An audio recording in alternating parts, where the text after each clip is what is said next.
tres frases. La primera frase lo dice una mujer, lo dijo una mujer cuando dice ella, me sentí violada 15 veces, dice esta mujer. La segunda frase, dicho también por alguien que experimentó algo muy duro, decía este hombre, siento como si me hubiesen dado un puñetazo en el estómago, porque es terrible darme cuenta a los 34 años que quien yo creía que era mi padre no lo era. Y la tercera frase, por alguien que también experimentó algo asociado a lo que vivieron los primeros dos, decía una mujer, yo ya no sé quién soy. Creía que era alguien, pero ahora yo ya no sé quién soy. ¿De dónde vienen estas tres frases? Estas tres frases vienen de una historia de la vida real. En los años 70 y 80 aproximadamente, un médico obstetra, un médico experto en inseminación artificial en los Estados Unidos, cobró mucha fama. Y cobró mucha fama porque el porcentaje de acierto de este doctor era tremendo. Toda mujer que tenía problemas de infertilidad, y nosotros sabemos lo que eso significa y la angustia de uno querer tener un hijo, y uno va y no, pues cuando iban donde él de manera extraordinaria, porque pues tenía un vasto conocimiento, estas mujeres al final quedaban embarazadas y su porcentaje de acierto pues tremendo. Además de que este médico pues era miembro de una comunidad religiosa, un líder importante de la iglesia, y pues obviamente estaba muy feliz la gente. Solo que la historia dice que alrededor de 30 años después, el año 2014, una de las personas que nació por inseminación artificial, le surgió la idea de ¿y quiénes serían mis ancestros? Sus padres le habían dicho, sí, tú naciste de esa manera, pero igual te amamos. Pero esta mujer, llamada Jacoba Ballard, tenía la duda y la inquietud de quiénes serían sus hermanos. Hay una prueba que se llama 23andMe, y es la manera como usted puede, con una serie de exámenes, hacer seguimiento de dónde más o menos vienen sus ancestros, y la gente se queda sorprendida porque dice, ay, yo no sabía que tenía ancestros por allá en Rumania y no sé dónde, ¿cierto? Y entonces ella empezó a buscar sus ancestros porque tenía la duda de dónde vendré yo. El tema es que cuando ella se hace esta prueba se lleva una sorpresa. La sorpresa que se lleva es que encuentra 7 coincidencias de posibles medios hermanos. Y ella se emociona, pero a la vez queda ¿qué? Sorprendida. Porque los expertos en inseminación artificial dicen que lo máximo que se puede usar un esperma es para 3 casos, no más, precisamente para evitar la multiplicidad y que terminen hasta conociendo. Entonces el médico pues, obviamente tomaba esperma de pacientes sanos y los aplicaba, y entonces el tema es que cuando ella se da cuenta que wow, dice, tengo 7 posibles medios hermanos. Y entonces ella empezó a investigar.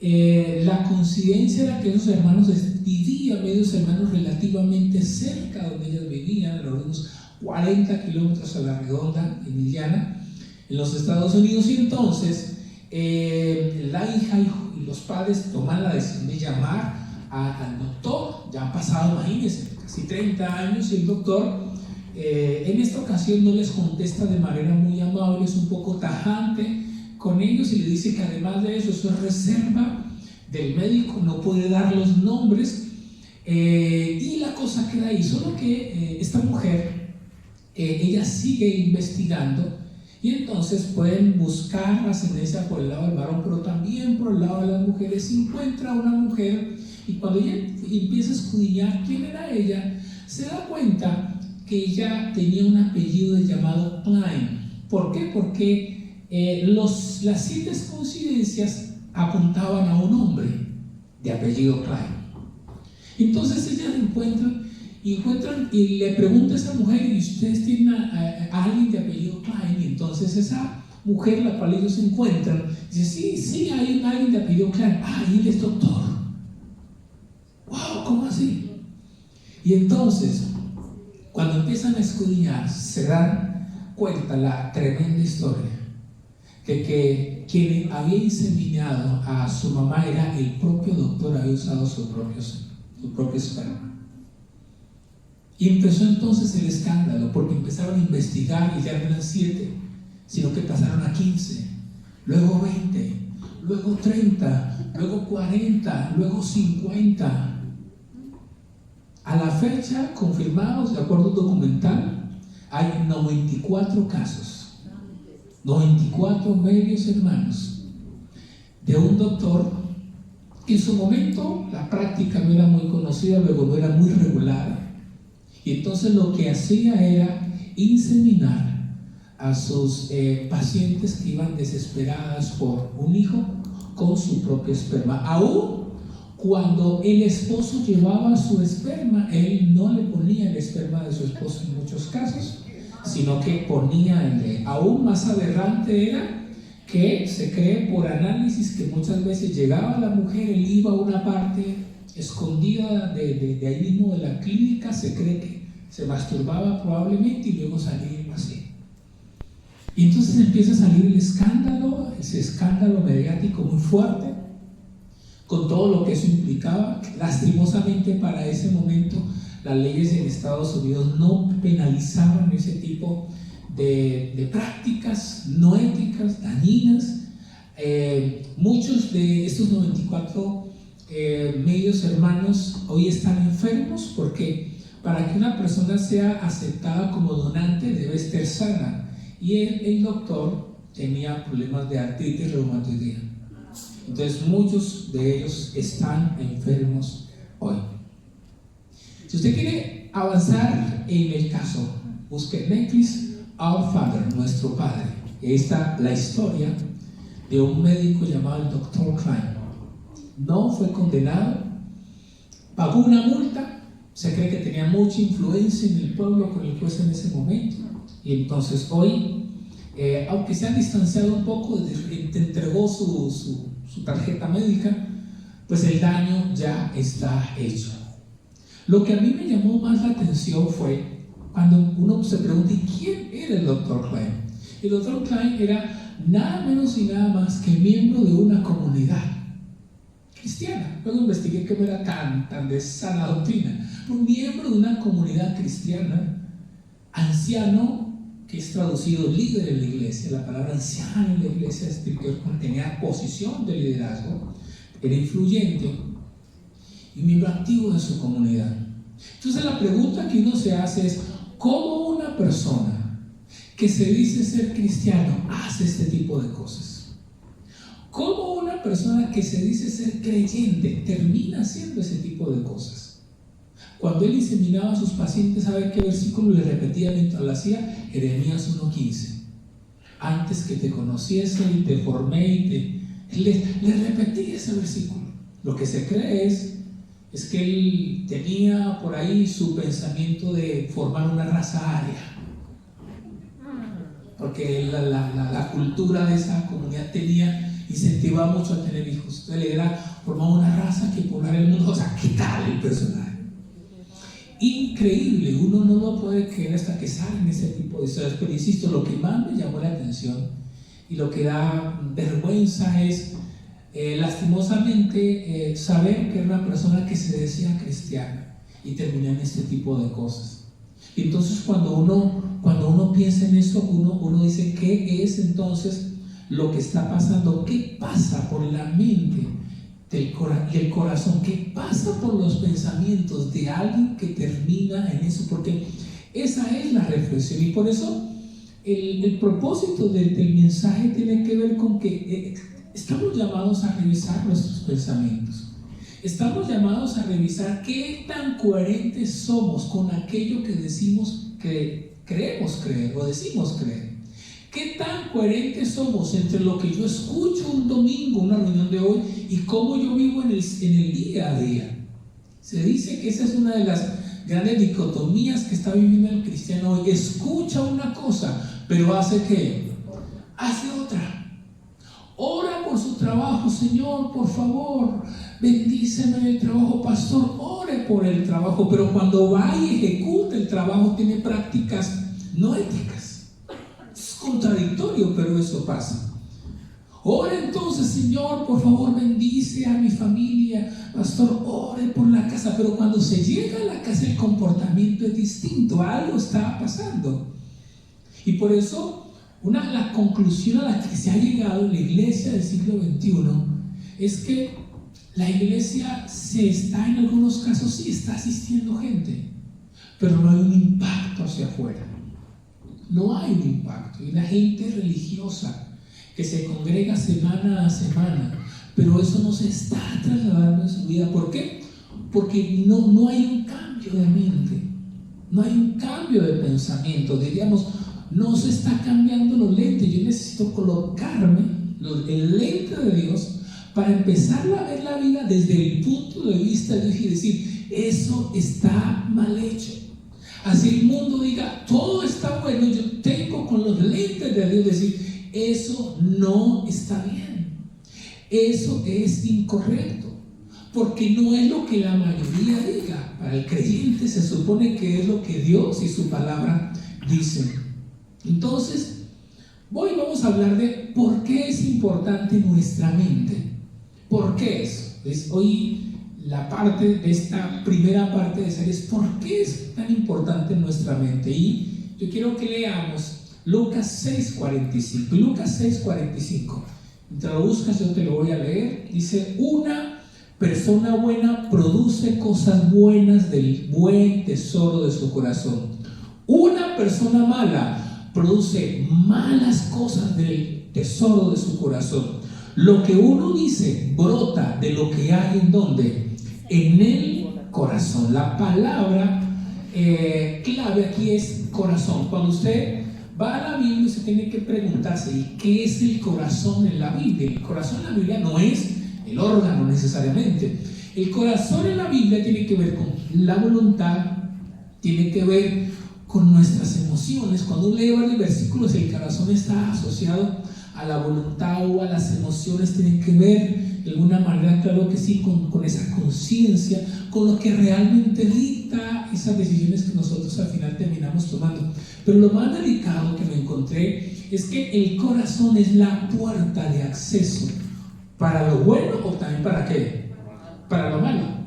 Por algo el Señor dice: dame ¿qué? Tu corazón.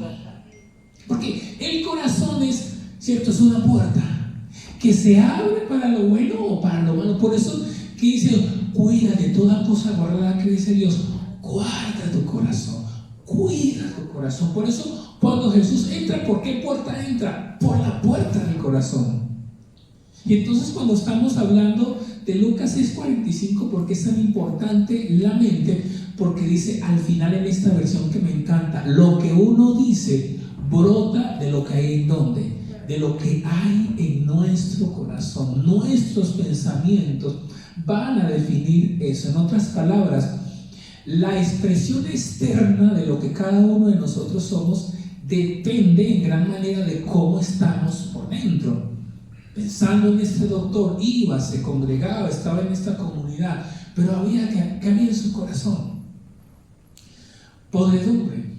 No hay otra manera de describir esto. Por eso entonces la pregunta que yo me tengo que hacer es: ¿quién soy yo realmente? Y alguien decía que ojalá nosotros pudiéramos grabarnos por un mes, ¿cierto? Que Oscar colocara una cámara, no sé, en la habitación, en la sala, en la oficina, y luego se sentara a ver ese video, ¿cierto? Porque uno cree que uno es una cosa.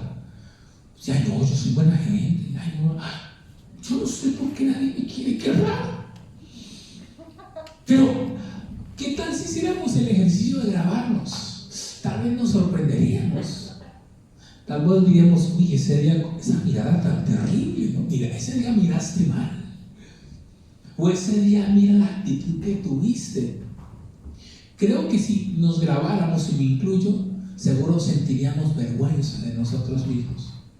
Porque muchas veces en el día a día, no estoy hablando de ser perfecto, porque obviamente somos seres humanos, Pero muchas veces tenemos que decir la verdad: Señor, tal vez mi vida dista un poco de lo que se supone que yo he aprendido, de lo que se supone que yo creo, de lo que se supone que yo confieso. Porque al final, insisto, ¿por qué es tan importante el tema de la mente, de los pensamientos? Porque muy importante es lo que esté en tu mente, es lo que va a dirigir tu vida. Y sé que no estoy diciendo nada nuevo, lo sabemos, pero lo que esté en su mente y en su corazón es lo que va a determinar su vida. Por eso, ¿cómo están nuestros pensamientos? Por eso, insisto, nos sorprende el caso del Dr. Klein, pero no estamos exentos de eso. ¿Qué hay en nuestros pensamientos? ¿Qué es lo que está dirigiendo mi vida día a día? ¿Qué rige mi vida? ¿La rige la rabia? ¿La rige el enojo? ¿La rige la amargura? ¿La rige el resentimiento? Hay gente con la que uno habla y yo no sé, a usted le pasa, uno habla con un minuto y dice: ya no quiero escuchar más. O no lo quiero escuchar. Perdóname, es como una toxicidad que dice esa persona, como que destila, yo no sé qué destila. Y pueda que dicen: no, yo no, y pueda que usted sea uno de esos, ojalá que no. Es un tema muy sencillo, pero personalmente creo que es muy profundo, porque nos pone a pensar si realmente aquello que yo estoy oyendo lo estoy llevando a mi vida. Entonces, ¿por qué es importante los pensamientos? Porque lo que usted tenga en su mente, eso va a dirigir su vida. No son las circunstancias. ¿Necesariamente influyen? Sí, pero no determinan. ¿Qué hay entonces? Porque es importante el tema de la mente y de renovar la mente. Dice Isaías 1:3, le dice Dios al pueblo: oye, este pueblo no entiende. Y dice Oseas 4:6, que es muy conocido: este pueblo por falta de conocimiento perece, cae. En otras palabras, ¿por qué es importante el tema de nuestra mente? Porque si lo digo en términos coloquiales, si usted no la tiene clara con Dios, usted va a llevar del bulto familiar. Usted podrá congregarse, asistir, y va a llevar del bulto. Le va a ir mal. Porque Dios le dice al pueblo, imagínense, cuando usted lee Isaías capítulo 1, algo así dice: oiga, el burro sabe dónde meterse, más o menos. El animal, oiga, y mi pueblo no entiende. Entonces, ¿por qué es importante el tema de los pensamientos? Porque eso determina que yo disfrute o no de la bendición. A mí siempre me ha llamado la atención desde este lado como pastor, que la gente, la misma congregación escucha el mismo mensaje y uno ve que unos despuntan y ven bendición en mayor o menor o mayor grado, y otro uno ve que sus vidas están pegadas. Y claro, uno a veces como pastor dice: bueno, ¿será que la culpa es mía? Porque uno también asume parte de eso. Y claro, seguro que habrá que mejorar y hacer mejor las cosas en la iglesia y enseñarle mejor a la gente. Claro que sí. Pero muchas veces tiene que ver con la persona. Que por más que uno le enseñe una cosa, su mente no ha sido renovada. Su mente no se ha cambiado los lentes. Entonces dice: eso está sucio, pero ¿qué es lo que está sucio? Los lentes están sucios. Los lentes. Como la historia de aquella mujer que siempre se asomaba por la ventana del patio hacia su vecina y decía: qué ropa tan sucia, qué ropa tan sucia. Hasta que un día le dijo: no, mamá, cambie sus lentes. La ropa de la vecina no está sucia, cada que la lavas son tus lentes los que están sucios. Entonces, si yo no renuevo mi mente, no me cambio los lentes, voy a perecer, voy a caer. Dice: este pueblo cae por falta de conocimiento. Porque yo necesito entender una frase que escuché y me encontré en el libro, que es extraordinario, que es cómo funciona la economía de Dios. Recomiendo que lo busque. La economía, ¿cómo es que funciona la economía de Dios? Y la economía de Dios, que Dios es que Dios es práctico. Entonces Dios dice: es que mi pueblo no entiende. Ahora, ¿por qué más es importante que renovemos nuestra mente y recordemos el famosísimo Romanos capítulo 12, versículo 2. Dice: no imiten las conductas ni las costumbres de este mundo, más bien dejen que Dios los transforme en personas nuevas al cambiarles la manera de pensar. Entonces aprenderán a conocer la voluntad de Dios para ustedes, que es como bueno, agradable y perfecto. Dice: no se imiten las costumbres de este mundo, sino que dice, dejen que Dios los transforme cuando les cambia la manera de pensar. Qué interesante ese versículo. Dice: dejen que Dios los transforme. ¿Cómo? Según ese versículo, ¿cómo Dios transforma? Cuando una persona que cambia su manera de pensar. Claro, hay gente que viene y recibe a Cristo en su corazón, pero ¿cómo sigue pensando? Igual. Dice: sí, pero esa persona es cristiana, pero no ha permitido que sus pensamientos cambien, que hay un reseteo en su corazón. Yo necesito entonces aprender a ver las cosas desde la perspectiva de Dios. Eso es un cambio. ¿Qué es cambio de perspectiva? Coloquemos un ejemplo. Si usted se fue un día, no sé, a la India, y usted ve pasar una vaca, y si usted dice: ay, tan rica esa vaca para comérsela, ¿qué van a hacer los de la India? Le van a decir: se lo comen usted. ¿Por qué? Porque en India hay una perspectiva, ¿cierto? Hay una manera como ellos ven las cosas. Y si yo quiero entender esa cultura, tengo que mirar la cultura de ellos de acuerdo a la perspectiva. Si no, voy a entrar en crisis. Vegano para siempre. Entonces, en Nueva Zelanda hay un baile llamado el baile de haka o haka, ¿sí? Y uno lo ve mucho cuando están los jugadores de rugby. Es impresionante. Pero hace un tiempo vi que se estaba casando una pareja y amigos de la pareja empiezan a hacer el baile. Lo busque haka, Nueva Zelanda. Eso es impresionante. O sea, uno lo ve y dice: no, yo no quisiera ese baile para porque empiezan a gritar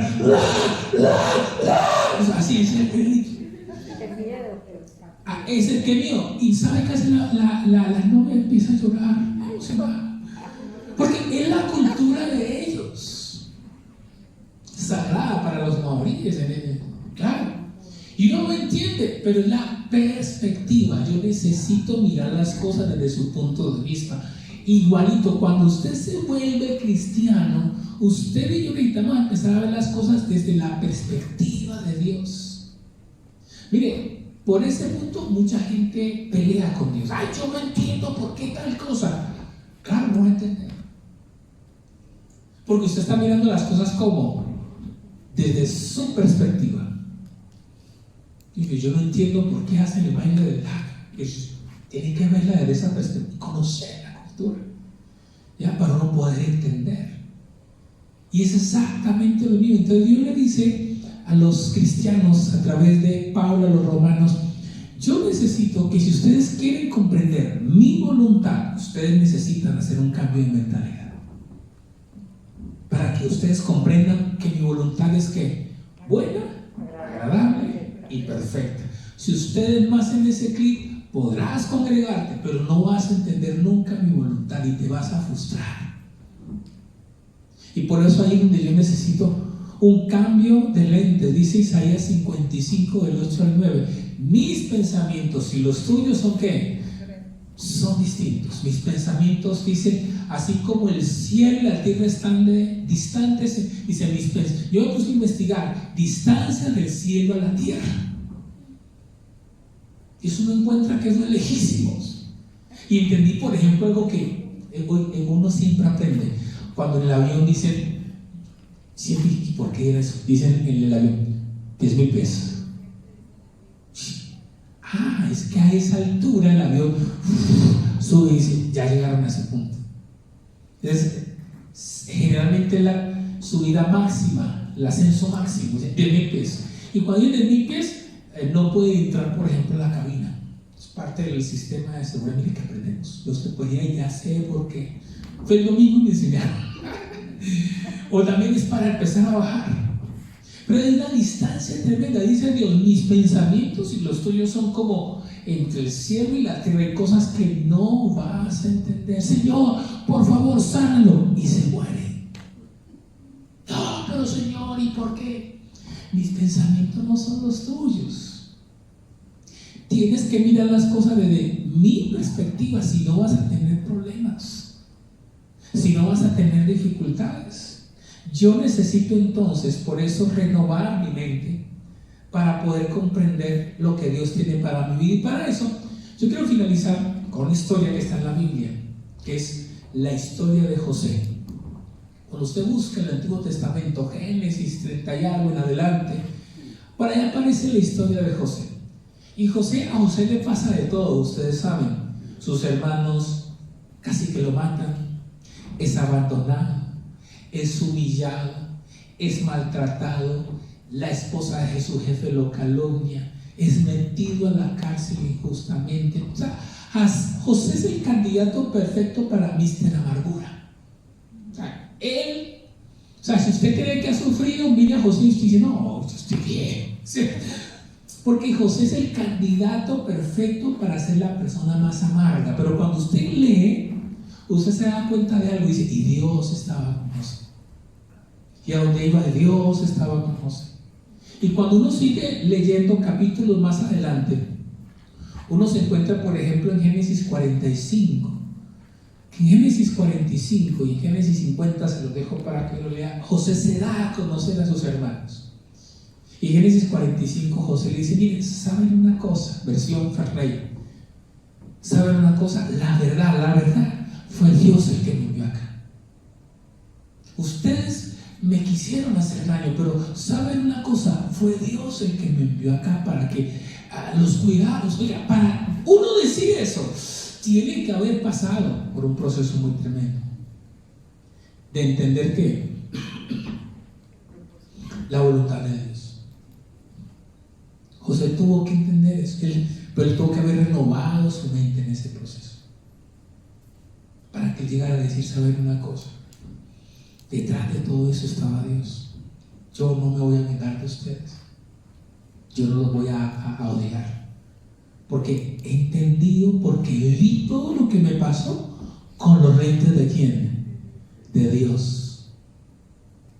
Y para que oremos entonces, para que usted empiece a ver las cosas, muchas cosas que de pronto le han pasado, que usted dice, pero es injusto, yo no entiendo qué está pasando.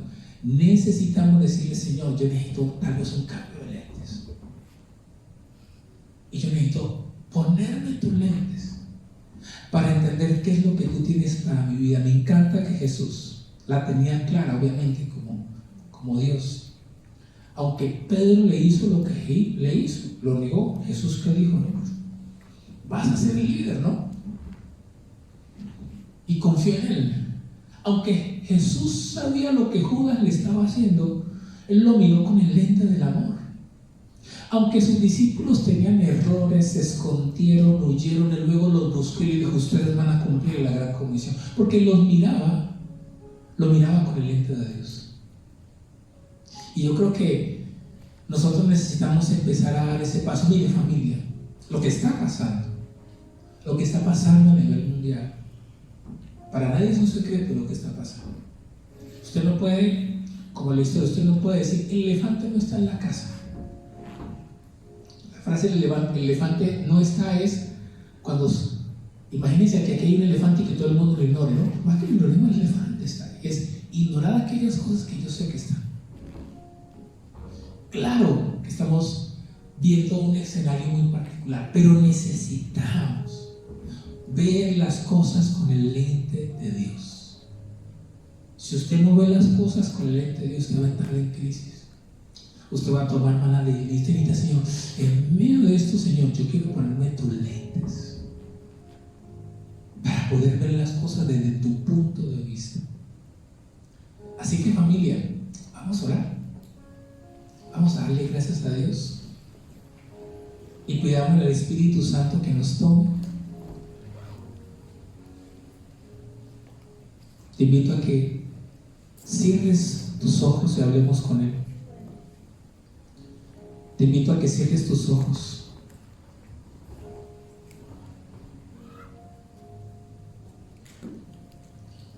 Señor, yo te quiero dar gracias por este tiempo.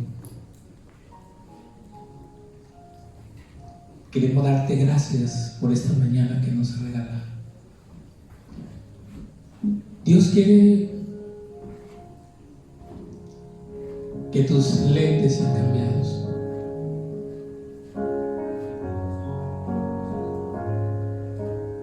Dígale, Señor, gracias por haberme traído. Hay cosas que yo ya sé y las conozco. Recuerda, de la abundancia de tu corazón hablará tu boca. Hoy Dios te está haciendo un llamado a hacer una evaluación genuina, a responderte la pregunta: Señor, ¿es mi vida coherente con aquello que yo digo creer?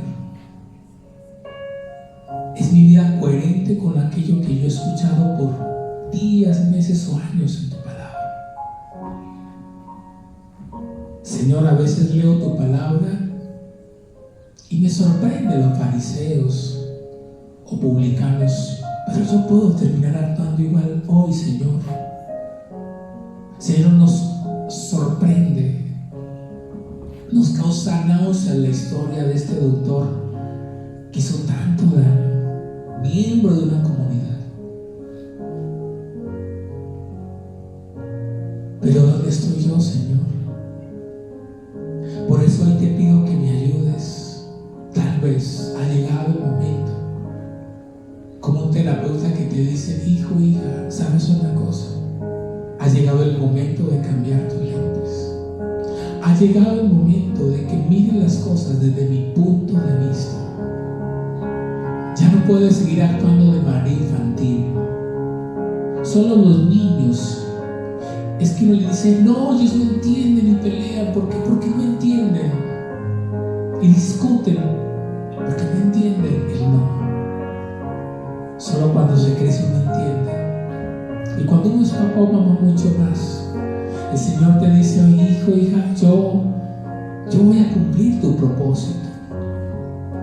Mi propósito en ti, pero necesito que hoy entregues tus lentes.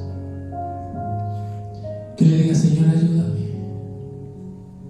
Me he dado cuenta que el tema de mi mente y de mis pensamientos es algo muy serio. Porque si no hago ese ajuste, si no renuncio,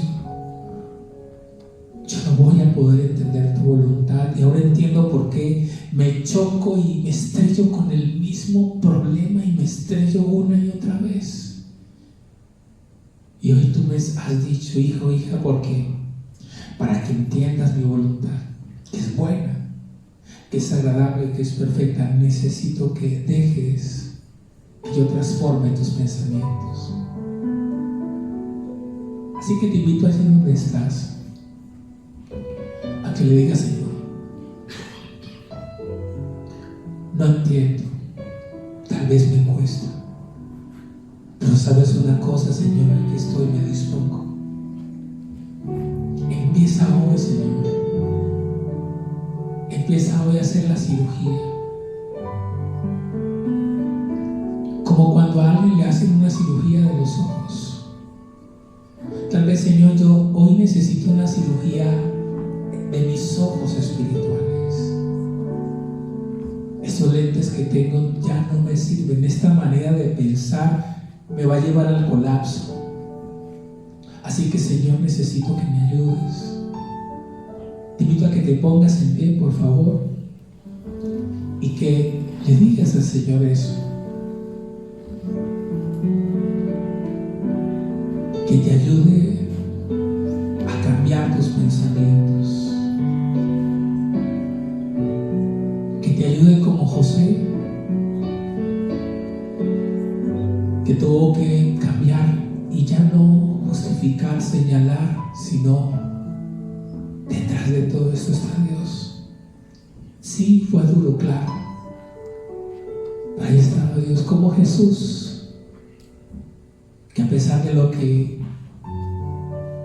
le hicieron Pedro, Judas, Él los vio con el lente de Dios. Jesús, enséñanos. Sabemos que en nuestras fuerzas no somos capaces. Sabemos que salir de aquí diciendo voy a cambiar, voy a cambiar, voy a cambiar es un error. No lo puedo hacer en mis fuerzas. Te necesito a ti, Jesús. Te necesito a ti, Jesús, que estás en mi vida. Haz la cirugía que tengas que hacer, por favor, te lo suplico, para que yo vea tu gloria. Démosle gracias a Él por este tiempo, démosle gracias a Él por esta mañana y oremos para que como iglesia tengamos sus lentes y renovemos la mente para ver lo que está sucediendo con los hijos de Dios y decirle: Señor, ¿qué es lo que quieres que yo haga? ¿Cuáles son las decisiones que debo tomar bajo tu guía y tu dirección en mi vida personal, en mi vida familiar, en mi salud, en mis finanzas? Señor, nosotros te damos muchas gracias